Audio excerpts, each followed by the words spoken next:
मैं शंभू कुमार सिंह और आप देख रहे हैं नेशनल दस्तक। इस समय की सबसे भयानक और डराने वाली खबर है, दिल्ली में लाल किला के पास ब्लास्ट हुआ है। अभी कोई औपचारिक घोषणा नहीं हुई है, अभी कोई ये ऑफिशियल स्टेटमेंट नहीं है, लेकिन दिल्ली के सांसद संजय सिंह ने एक ट्वीट किया है। एक्स पर उन्होंने सोशल मीडिया प्लेटफॉर्म पे एक बयान दिया है कि ये पाकिस्तानियों की हरकत हो सकती है। आखिर सीज फायर क्यों किया गया और ऐसे क्रिमिनल्स को क्यों छोड़ दिया गया? सोचिए, इस देश के गृह मंत्री देश की सुरक्षा नहीं कर पा रहे, वो बिहार में बैठकर चुनाव की रणनीति बना रहे हैं। और सोचिए, मैं पूरी लिस्ट बताऊंगा और इसको लेकर देश भर में लोग जो है गुस्से में हैं, लोग नाराज हैं और इससे सवाल कई तरह के पैदा होता है कि आखिर ये सब चल क्या रहा है। ये बहुत खतरनाक खबर है और भयानक खबर है और ये बड़ी खबर है जो मैं आपको बता रहा हूं। आज ही फरीदाबाद में, सोचिए, आज ही फरीदाबाद में बड़ा नेक्सस पकड़ा गया है, अमोनियम नाइट्रेट 390 किलो। बिहार में वोटिंग है और ठीक उस समय इस तरह की खबरें आना कितना चिंताजनक है। दूसरे फेज की वोटिंग है, आरफा खानम ने लिखा है फर्स्ट फेज में 20 सीटें नहीं आ रही एनडीए को। सोचिए, ये जो मजबूत सरकार कह रहे हैं, आजकल जैसे ही विस्फोट होता है हिंदू मुस्लिम शुरू हो जाता है, सरकार से कोई सवाल नहीं पूछता है। 2014 के बाद देश में आतंकी जो हमला हुआ है, सुनिए, 2025 में दिल्ली ब्लास्ट हुआ, आज 2025 में पहलगाम हमला, 2024 में रियासी हमला, 2024 में बेंगलुरु में कैफे में विस्फोट, 2023 में दंतेवाड़ा बम विस्फोट, एर्नाकुलम यहोवा साक्षी सम्मेलन केंद्र विस्फोट, एलाथुर ट्रेन आगजनी, राजौरी हमला, सुकमा माओवादी हमला, कश्मीर हमला 2019 में, ये तमाम 2014 में बेंगलुरु विस्फोट, दिसंबर 2014 में असम हिंसा, 2015 में मणिपुर हमला। तो ये तमाम हमले हो रहे हैं और सरकार से कोई सवाल पूछने वाला नहीं है। तो समझिए, आप इस बात को समझिए कि किस तरह के हालात हैं। संजय सिंह ने सीधे सीधे पाकिस्तान पर आरोप लगाया है और उन्होंने प्रधानमंत्री से सवाल पूछा है, गृह मंत्री से सवाल पूछा है कि आपने सीज फायर कर दिया तो आखिर ये हमला क्यों हुआ। तो ये सबसे डराने वाला हमला है, विस्फोट है। लाल किला के मेट्रो के गेट नंबर 1, जो शुरुआती जानकारी आ रही है, लाल किला के मेट्रो के गेट नंबर 1 पे ये बड़ा हमला हुआ है, बड़ा विस्फोट हुआ है। सोचिए, कार विस्फोट में 10 लोगों की मौत की खबर आ रही है। राहुल गांधी का ट्वीट आया, दिल्ली के लाल किला मेट्रो स्टेशन के पास हुए कार विस्फोट की खबर दर्दनाक है और चिंताजनक है। इस हादसे में कई निर्दोष लोग मारे गए हैं। अब तक पुष्टि नहीं हुई है कौन लोग हैं। सोचिए, लोग लिखने लगे हैं। प्रशांत कनौजिया ने लिखा है, बिहार चुनाव के दूसरे फेज की वोटिंग से पहले दिल्ली में बम धमाका, हमारा गृह मंत्री निकम्मा और बेशर्म है, इस्तीफा नहीं देगा। यह बार चुनाव के दौरान या ठीक पहले इस तरह के आतंकी हमले घटना नहीं घट सकते हैं। ये सबसे बड़ी खबर है और कल अंतिम फेज का चुनाव है, दिल्ली में विस्फोट हुआ है। इसको आप समझने की कोशिश कीजिए और इसके तार जो है कहां से जुड़ रहे हैं। आईपी सिंह जो समाजवादी पार्टी के नेता है, वो सवाल पूछ रहे हैं, गृह मंत्री अमित शाह कब इस्तीफा देंगे? आखिर कोई तो जिम्मेदारी लेगा।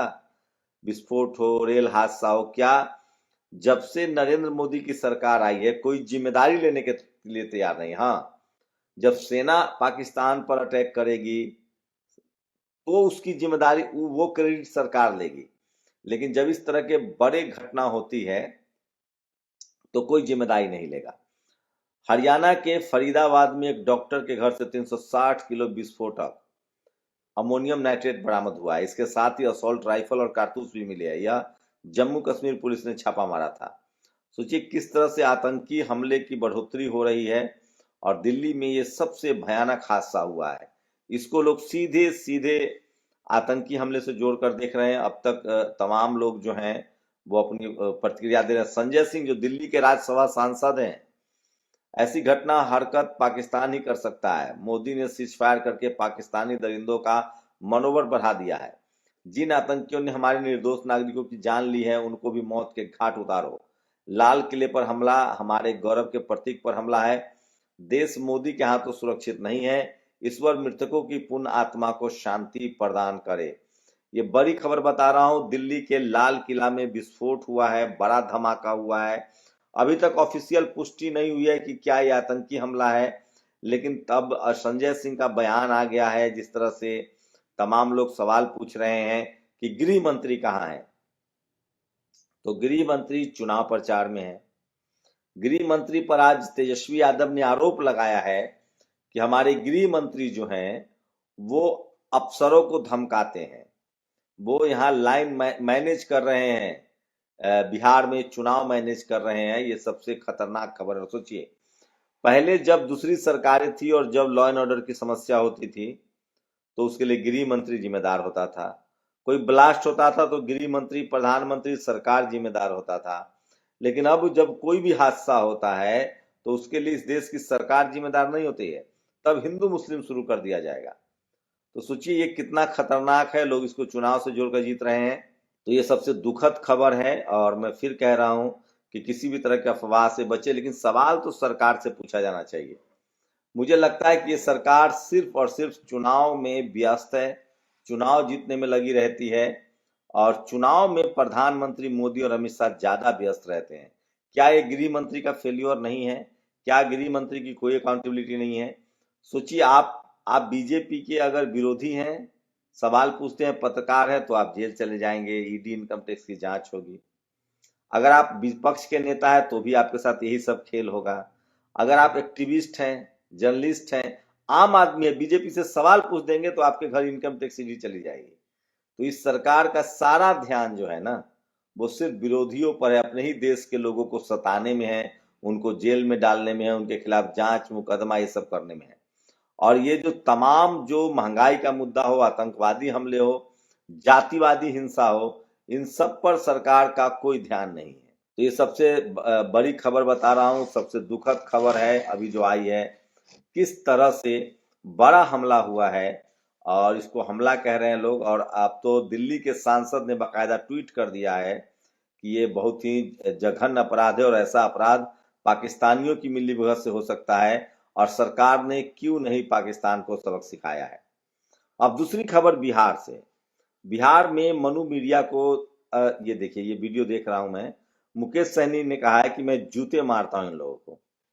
ये लोग झूठी खबरें चलाते हैं। कल दिन भर खबरें चलाई गई कि मुकेश सहनी जो है वो विपक्षी दलों के साथ मिल गए हैं, बीजेपी के टच में। मुकेश सहनी ने आज बाकायदा तमाम मनुवादी मीडिया जो ये खबर चला रहे थे, ट्वीट कर रहे थे, उनको कहा है कि ये सब जूते खाने के लायक हैं और ये सब मैं जहर खा के मर जाऊंगा अगर इसी तरह का झूठ परोसा गया तो।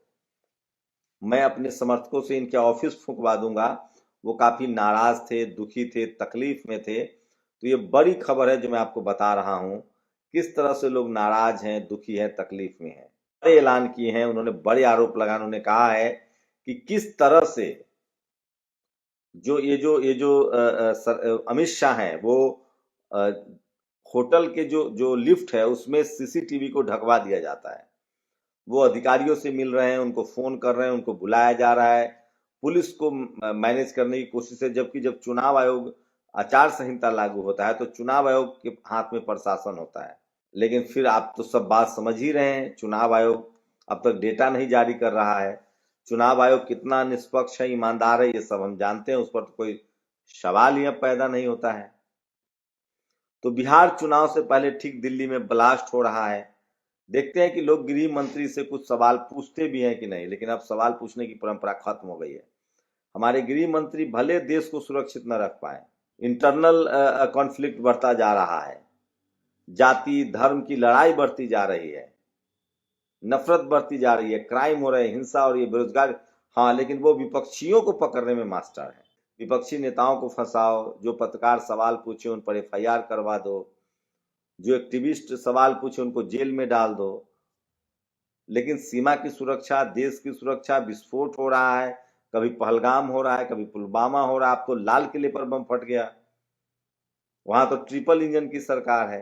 तो क्या ये प्रधानमंत्री और गृह मंत्री का फेल्योर नहीं है? लेकिन सवाल है कि टीवी अखबार सवाल ही नहीं पूछेगा। ठीक कहा है मुकेश सहनी ने कि इनको जूते मारने चाहिए जो अफवाह फैलाते हैं। अपना ख्याल रखिए, अफवाह से बचिए। जो सरकार, जो गृह मंत्री सिर्फ चुनाव जीते, चुनाव प्रचार में व्यस्त हो, आखिर देश की सुरक्षा की जिम्मेदारी किसकी होगी? क्या कल ये सरकार बदल जाएगी तब आप गृह मंत्री से सवाल नहीं पूछेंगे? इस देश को सबसे ज्यादा नुकसान मीडिया ने किया है। उसका काम था सरकार से सवाल पूछना, वो सरकार की चाटुकारिता में लगा है, वाहवाही में लगा है। इसीलिए सारी समस्याएं, आपको नौकरी नहीं मिल रही है, सांप्रदायिक दंगे बढ़ रहे हैं, जातीय हिंसा बढ़ रही है, देश की सीमा पर लगातार टेरर अटैक हो रहे हैं। अब तो देश की राजधानी दिल्ली के लाल किला में विस्फोट हो रहा है। अभी पुष्टि नहीं हुई कि किस तरह के विस्फोट है, किसने किया है, लेकिन बहुत ही भयानक है। अब तक की सूचना है कि 10 लोग जो हैं वो इस वारदात में मारे गए हैं। शुक्रिया।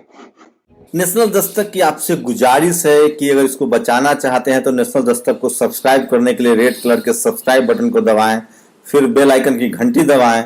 नेशनल दस्तक को बचाने के लिए बहुत जरूरी है कि हर खबर को शेयर करें, लाइक करें, कमेंट जरूर करें।